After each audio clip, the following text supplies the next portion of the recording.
let's welcome back to the show from House Energy and Commerce, Congresswoman Cammack, economic pro and author of the upcoming book, You Will Own Nothing. It's out July 18th. Pre-orders are now open everywhere. Carol Roth is with us. First to you, Congresswoman, this White House is adding so much uncertainty to this economy. Is anyone in D.C. talking about more bank failures to come? Because the Fed is on track to raise interest rates this week for the 10th straight week to battle record inflation under Biden. Well, good to see you, Liz. And I feel so much better now having heard that clip of President Biden. Don't you?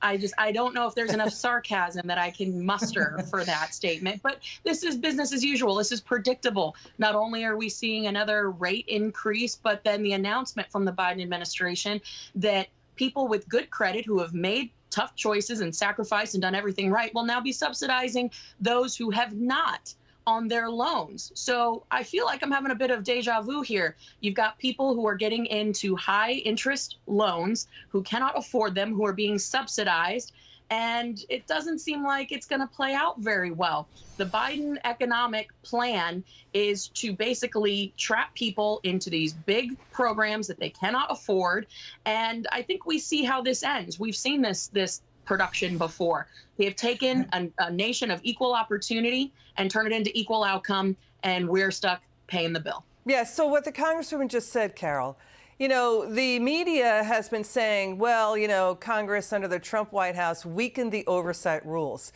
Carol, you remember that debate. It was about not doing a cookie-cutter approach, having smaller regional banks answer to what the higher, bigger banks had in terms of oversight. It doesn't absolve federal regulators and the Federal Reserve from backing off of oversight. They still have to do their jobs, Carol.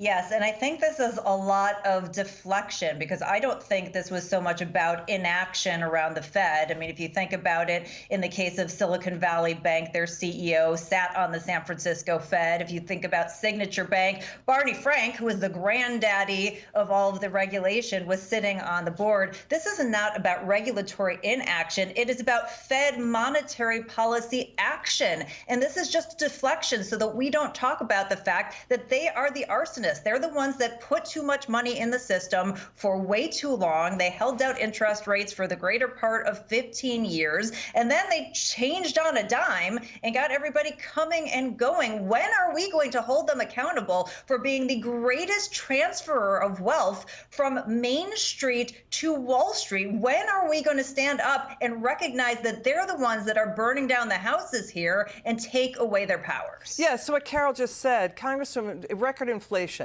U.S. energy independence getting ruined. But all of that is called progress in this upside-down world. And, you know, we've got NBC, CBS polls. Democrats are saying the president should not run again because of his age. We're going to talk now about this. The media won't cover this. Watch the striking difference between then Senator Biden. Watch him talking about GOP, what the GOP is now talking about in terms of policy. And then watch President Biden now. Watch this. I introduced a concept of workfare in 1986. I remember being pilloried by my colleagues on the Democratic side at the time for suggesting that there be mandatory work requirement for anyone receiving welfare. Put them to work and make them want to go to work and make it reasonable. When I argued that we should freeze federal spending, I meant Social Security as well. Sorry, no problem. My wife is waiting for me. My first 2 years, we cut the deficit $1.7 billion into trillion dollars, not billion, $1 trillion in less than 2 years. Your mark is going to be the blue one to the left. How y'all doing? You've got a blue mark, and that's okay. I'll stand my blue mark. In a lot of ways, this dinner sums up my first 2 years in office. I'll talk for 10 minutes, take 0 questions, and cheerfully walk away. Okay, so that's the strategy, Congresswoman? Man, that just breaks my heart for our country. You know, it used to be we could, chuckle and laugh a little bit, but that's devastating.